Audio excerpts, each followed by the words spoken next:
नमस्कार दोस्तों, स्वागत है आपका गुरुकुल स्टेनो एवं टाइपिंग क्लासेस जोधपुर में। राजस्थान हाईकोर्ट स्टेनो भर्ती परीक्षा 2020 का यह प्रश्न पत्र है जिसमें एग्ज़ाम में विराम नहीं बोला गया था, अतः इस डिक्टेशन में भी विराम नहीं बोला जाएगा। आपका डिक्टेशन शुरू होगा 5 सेकंड बाद।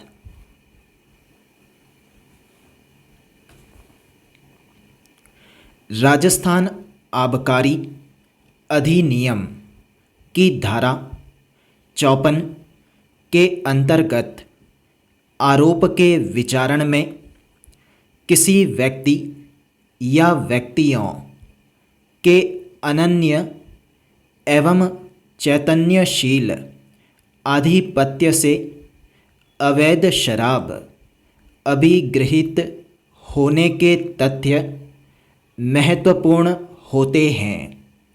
हस्तगत प्रकरण के अभिलेख पर प्रस्तुत अभियोजन साक्ष्य का समग्र मूल्यांकन करने से स्पष्ट होता है कि प्रहराधिकारी आबकारी निरोधक दल जोधपुर के नेतृत्व में जाप्ते द्वारा अभियुक्त के आधिपत्य से अवैध देशी मदिरा के 137 पौवे अभिगृहित किए गए।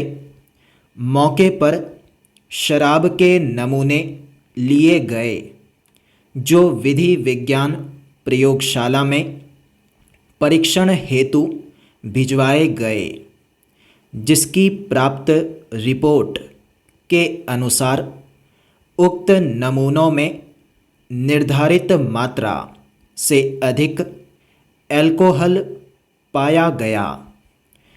ऐसे में अभियोजन पक्ष की ओर से जो साक्ष्य पेश हुई उससे अभियोजन कहानी की पुष्टि होती है। अभिलेख पर ऐसी कोई सामग्री उपलब्ध नहीं है जिससे अभियुक्त की पुलिस से कोई रंजिश होना प्रकट होता हो।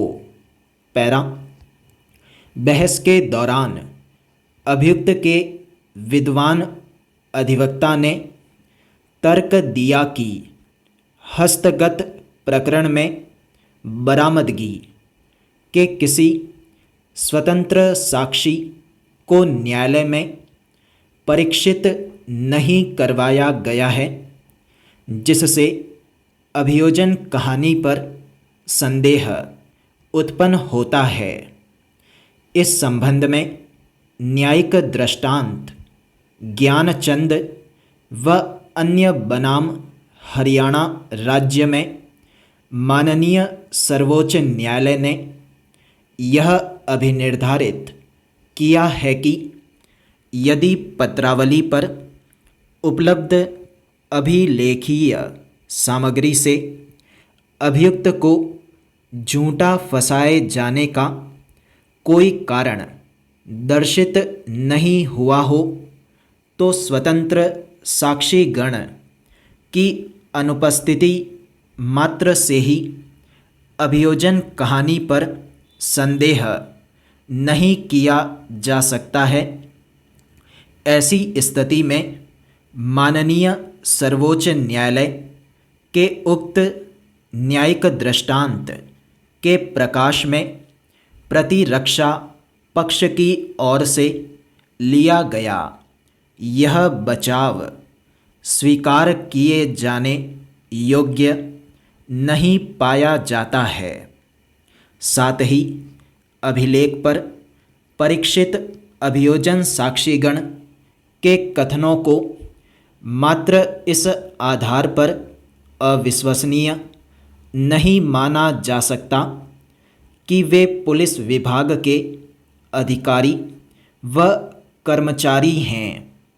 यह सुस्थापित विधि है कि पुलिसकर्मी की साक्ष्य पर इन आधारों पर अविश्वास नहीं किया जा सकता है कि वह पुलिसकर्मी हैं और वे अपने शासकीय कर्तव्यों के निर्वहन के परिणाम की सफलता में हितबद्ध थे, वरन पुलिसकर्मी की साक्ष्य को सूक्ष्मता से इस दृष्टि से भी देखा जाना आवश्यक है कि स्वतंत्र साक्षी उपलब्ध होने के बावजूद किसी दुर्भावनावश साक्षी बनाए जाने का लोप तो नहीं किया गया है। पैरा, पत्रावली पर उपलब्ध सामग्री व उपरोक्त विवेचन से यह न्यायालय इस विनम्र मत का है कि अभियोजन पक्ष अपने केस को संदेह से परे साबित करने में पूर्णतया सफल रहा है। बचाव पक्ष की ओर से लिए गए बचाव विश्वसनीयता के परीक्षण में खरे नहीं उतरते हैं, अतः अभियुक्त के विरुद्ध आरोपित अपराध संदेह से परे प्रमाणित पाया जाता है। स्टॉप। दोस्तों, इसी प्रकार राजस्थान हाईकोर्ट स्टेनो भर्ती परीक्षा 2023 की तैयारी के लिए और ऑनलाइन स्टेनो टेस्ट सीरीज के लिए आप gurukulsteno.com ज्वाइन कर सकते हैं। अधिक जानकारी के लिए गुरुकुल के हेल्पलाइन नंबर पर कॉल या फिर व्हाट्सएप पर मैसेज कर सकते हैं। धन्यवाद।